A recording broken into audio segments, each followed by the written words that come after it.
Of the Architectural Committee. The request came in from Ms. Robertson via email, which is typically the way we receive them, and she sent photocopies at that time of the Gurley's plan for landscape as well as hardscape. It's our practice, because at the time we had these 7 members, was our practice then to have each of the homeowners that were on the committee contact Ms. Robertson, set up a time, and go by and review the plans in detail and then submit their votes. They all unanimously voted to approve the plan. There were some questions. We did ask her to submit subsequently an elevation of the fence, because that's one of our requirements. We like to make sure we're consistent there. We asked about some of the plantings and the materials in terms of zoysia, as I recall, a couple of other things. And then once those were resolved, the plan was approved. In our covenants, we asked that, or make it incumbent upon the person requesting architectural approval to secure all permits. It's not incumbent upon us as an architectural committee to make sure or to police that they receive those. So we depended upon the homeowner, and the homeowner depended upon her agent, in this case, Gurley's. If you look at the adjacent structures, one that was shown earlier and referred to as being grandfathered, you'll see that the height of it is very consistent with the height of this screen and structure. Not shown in this, but one that you can see out the back window of the Robertsons. It's a very poor picture, but you'll see that there's another arbor that's visible back there that's of similar height. The homes in our neighborhood typically have 10-foot ceilings downstairs, and you'll find we have like 8-foot French doors, or a combination of a door and a light above it to create an 8-foot. If you were to bring these arbors or trellises down, it really begins to interfere with kind of a line of sight or balance, as Andrew was pointing out, because the other part of the structure that's adjacent to the home itself is consistent then with the roof line and the eave line. Otherwise, that would have to be dropped down in order to make it, and it would, I'm afraid it would give the homeowner a bit of a scrunched in sort of feel. So those were our thoughts when we looked at it. Like I said, it was not incumbent upon us to secure permits, nor to necessarily look at how this fit with the zoning requirements of the city. And we've all found it to be very aesthetically pleasing and quality construction. Thank you very much. Any questions? Any questions? Thank you. Thank you very much. At this time, is there anybody who would wish to speak against this request? All right. Is there anyone who would like to make a motion? Further discussion? Further discussion, just for a moment, because Mr. Harless, I value your time here, Mr. Yulhorn, your time, and Mr. Browndyke, certainly Chairman Sisson, for our new members, Ray Clift and Jody Bowden. I think that some more discussion would be helpful just at the moment. Where I lean, after seeing a beautiful installation, no doubt, and hopefully Mr. Budis will go back with his company and revisit what our ordinances are, so he'll better understand what is expected from the city's standpoint. The conversation, when we look at these applications that come before us, because we are a quasi-judicial body, we have to look at it in a different perspective, other than we can clearly see that improvement has been made on the property. We look at in the application itself, it says exceptional narrowness, shallowness, or shape of a specific piece of property, or by reason of exceptional topographic conditions or other extraordinary and exceptional situations or conditions of such a piece of property, peculiar and exceptional practical difficulties or undue hardship upon the owner.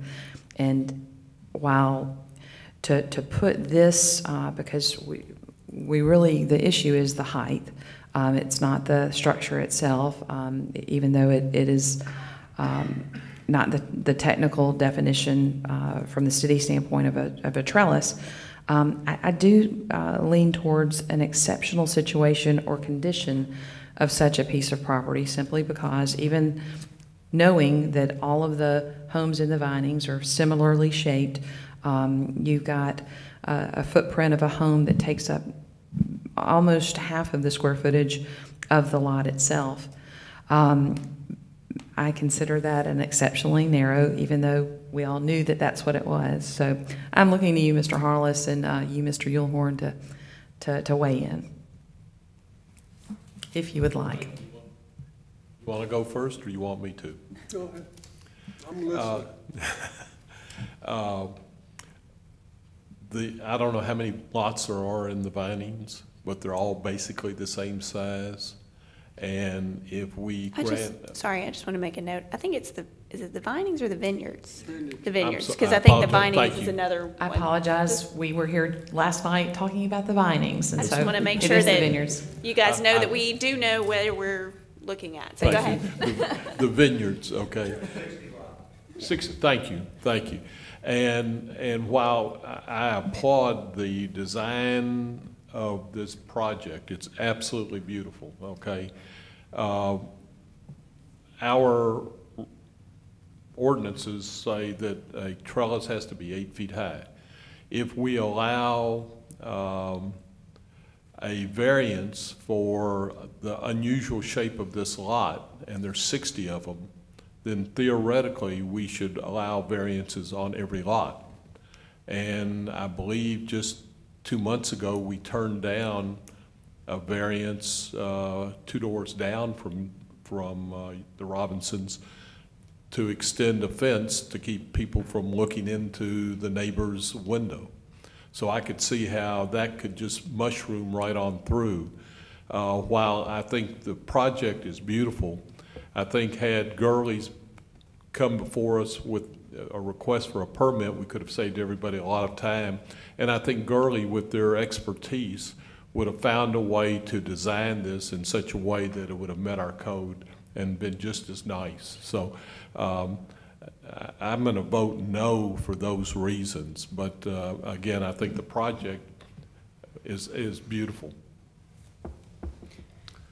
Well, I agree with you. I think it's beautiful. What is this, point, counterpoint?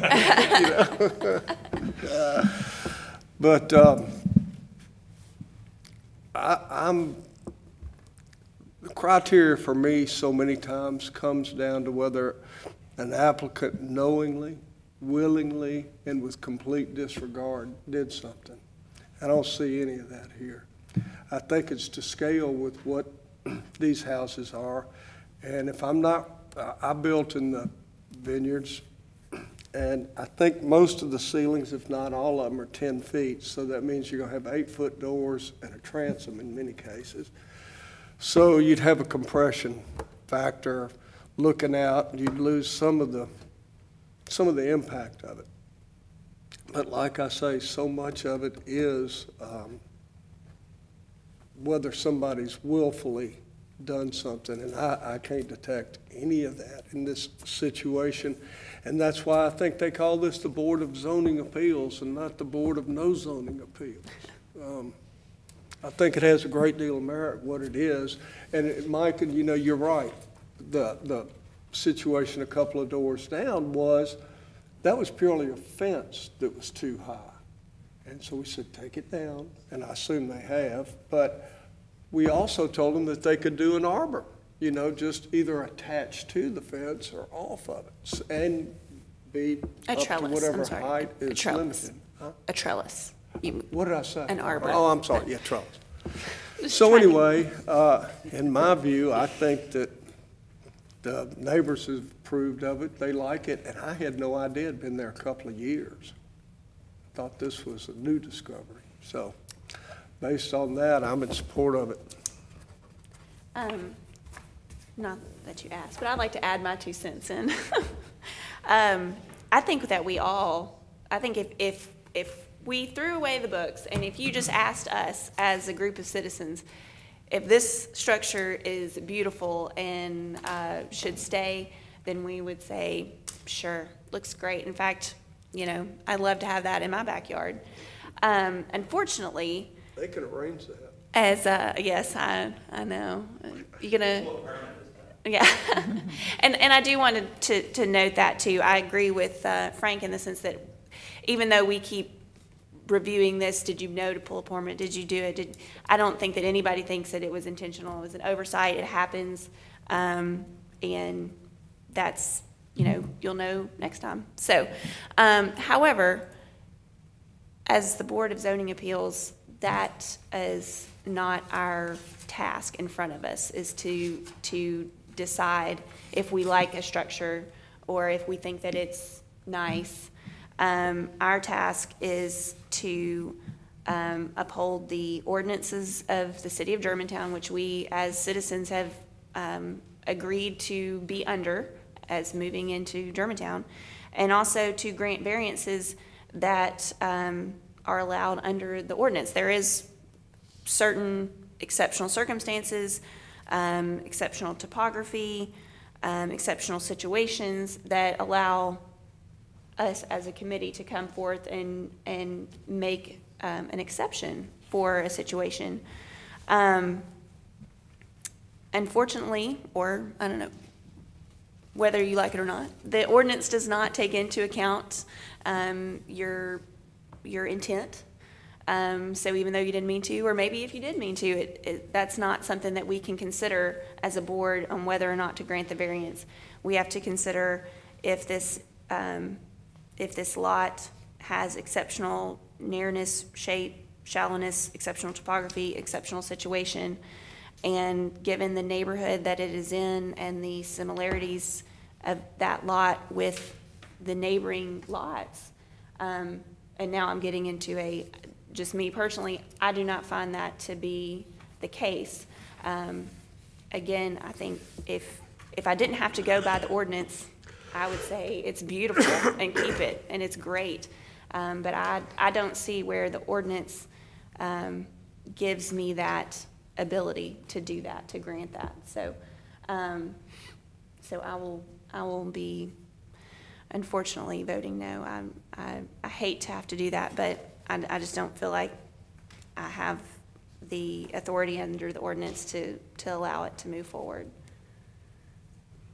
So, other discussion? I just have a question. If I'm thinking right, it's 22 inches higher than what it should be at 8 feet. If you reduce the height, what would be your minimum Minimum what? of the height? Inches higher, It's 9 feet, yeah, it's 9 feet 10 inches, so that's 22 higher than the 8 feet allowed? yeah, 9'10" on the plan is what it was, but obviously when you get on the site, things change and heights change and everything. I'm sorry. If you'll come up here just so we can make sure that we can hear you, I apologize. That post right behind that little Japanese maple right there is where I measured from to the top. Yeah, this post that's nearest, yeah, right there. To the top was 9'3" to the mulch right there. So with that being said, that was my height based on that. But yeah, I mean, It's 15 inches. it was that what it? Yeah, that's right. Yeah, you're right. So the as-built is 15 inches higher than As what? built is 15 inches higher. That is correct. Only But the 15. plan said it was 10-something, right? 9'10" is what it says on the plan. 9 foot 10. Right, correct. All right, other comments, because we have another item on the agenda we need to get to. Or do I have somebody who would like to make a motion? I move to approve. Do I have a second? Second. Okay. Second. And if you will call the roll, please. Alderman Gibson, Yes. Mr. Harless, As stated earlier, I vote no. Mr. Browndye, Yes. Mr. Yulhorn, Yes. Ms. Cliff, Yes. Ms. Bowden, Yes. Chairman Sisson. No. And the motion carries. I'm glad to not have won. So congratulations. And we will now move on to the next item on the agenda, which is 1802 regarding 8306 Beekman Place. At this time, I will turn it over to staff for their comments.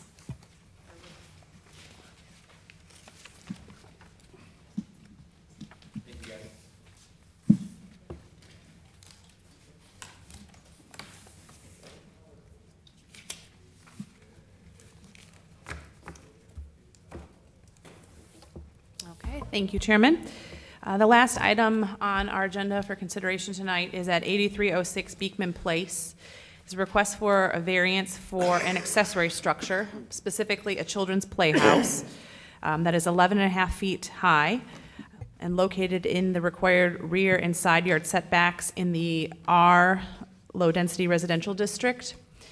Here is the subject property. It is a corner lot located in the Kimbrough Woods subdivision. As mentioned, that is located in R single-family residential. That has a minimum lot size of 15,000 and side yard setbacks of a minimum of 5 feet on one side and then a rear yard setback of 25 feet. Here you can see the layout of the property. The driveway is actually off of Kimbrough Woods, right here. The playhouse is located here in this rear corner. Here is a perspective of the lot, gives you more of a feeling of how the corner property is. So they have 2 front yards being on a corner. The front yard setback is 40 feet. Because of the larger front yard setbacks, this is pretty much the only usable rear yard area on this property. Here is a site plan of the location of the playhouse. As mentioned, it's about half of a foot from this side yard setback and about 2 feet from the rear yard setback. Per the city ordinance, an accessory structure is supposed to be the distance from the side yard and rear yard setbacks is equal to its height. So since this accessory structure is 11 and a half feet tall, it should be at least 11 and a half feet from the side yard setback and the rear yard setback. Per the applicant, if it was built to that specification, it would be getting too close to the house and taking over part of the patio. As mentioned, it is an already existing structure. City code enforcement noticed it after it had been constructed and requested that the applicant come in to get a permit. At that time, it was noted that there was a utility easement here, a side yard utility easement. The applicant did work with the respective utilities to get that utility easement released, so the accessory structure is not in a utility easement anymore.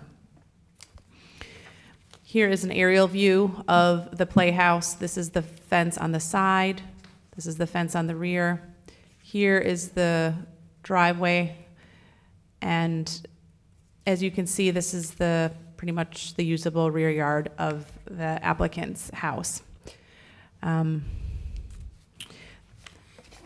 As noted, the applicant says that his lot is different than the other ones in the neighborhood, that he does not have as much rear yard usable space, and that this is pretty much the only safe location for a children's playhouse in his rear yard. If the applicant receives approval, he will then have to go to the City Neighborhood Services Division and apply for an accessory structure permit. If the variance is denied, the playhouse will need to be removed and relocated to an area that is compliant, and still a permit will need to be secured through the city's Neighborhood Services Division. The applicant is here for questions. Thank you very much. Is there any questions of staff? All right. At this time, is the applicant desiring to come forward and talk about this request? If you'll state your name and your address, please. Taylor Trezevant, 8306 Beekman Place in Germantown. Thank you. If you'll raise your right hand, do you swear to tell the truth, the whole truth, and nothing but the truth, so help you God? I do. Okay. First off, say I'm sorry I didn't do this correctly.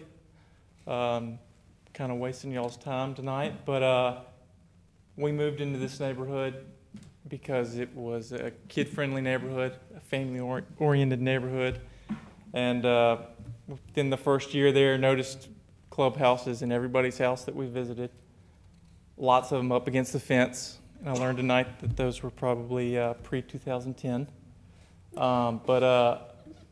So I built my daughter a clubhouse for her birthday and did not even think to get a permit. And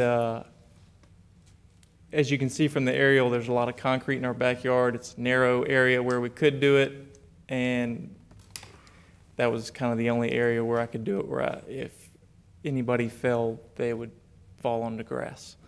And we've got letters from both neighbors on either side, and one of them's here tonight voicing approval for it. That's about all I have. All right, thank you very much for coming. Also, thank you very much for your patience as we dealt with other matters on our agenda. And as a side note, you're making the rest of us parents look bad, dude. Come on. Well, hold that thought.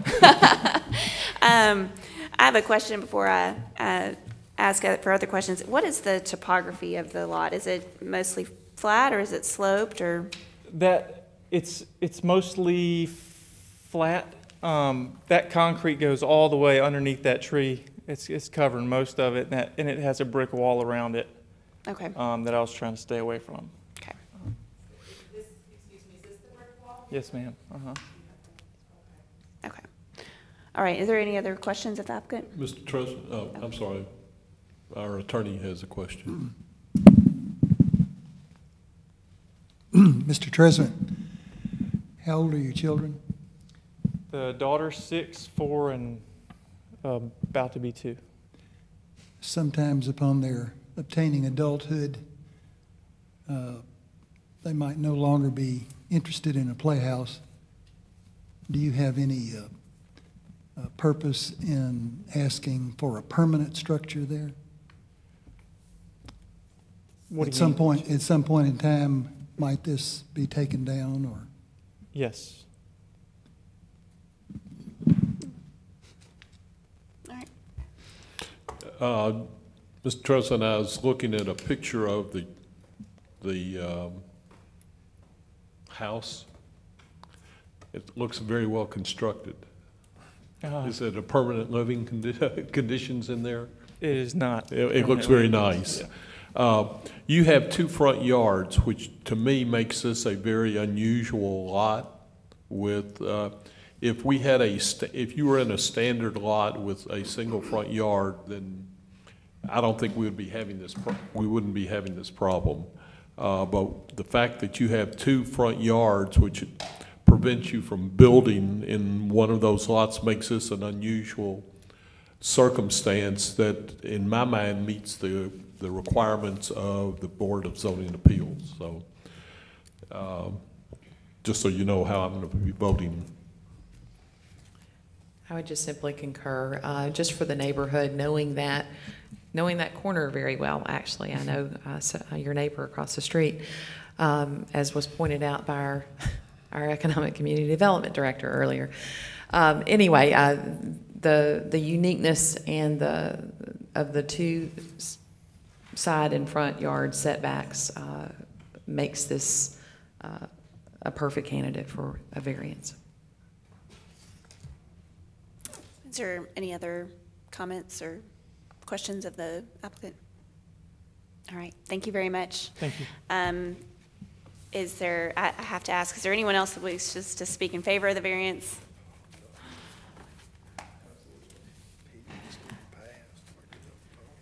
Russ Bryant, 2281 Kimbrough Woods Place. And do you swear to tell the truth, whole truth, nothing but the truth, so help you God? I do. All right.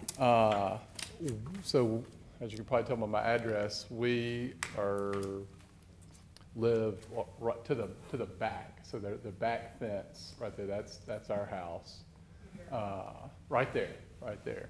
And my 4-year-old and 2-year-old use the playhouse regularly. We moved from East Memphis to Kimbrough Woods specifically because we felt like it was the epitome of a family neighborhood in Germantown. And, you know, for practical purposes, you can't really even, you can't see the structure really from the road, so it's not it's not, unesthetically pleasing. I mean, and like Taylor said, I think he plans on bringing it down once the kids reach a certain age. So I would just encourage the quasi-judicial Board of Zoning Appeals to really to issue the variance, if not for us, for the kids. Thanks. Thank you very much. I was just simply, we couldn't figure out if you were the sandbox neighbor Yeah. friend or if you were the back neighbor friend. So thank you for your comments.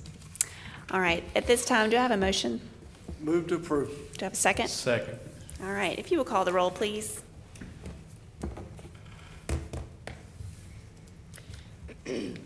Ms. Bowden? Yes. Ms. Cliff? Yes. Mr. Yulhorn? Yes. Mr. Brandike? In agreement with Mr. Harless's comments and for the children, I vote yes. Mr. Harless? Yes. Alderman Gibson? Yes. Chairman Sisson? Yes, the motion passes. I hope your children enjoy their playhouse. There being no old or new business that I'm aware of, I'm going to call this meeting, to adjourn this meeting. Thank you very much.